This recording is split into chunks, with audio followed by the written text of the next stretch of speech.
So hello, today I'm going to show you how to know about your system for using CMD.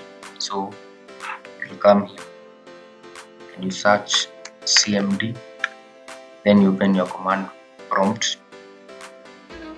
and here you come and type system info, and then you click enter.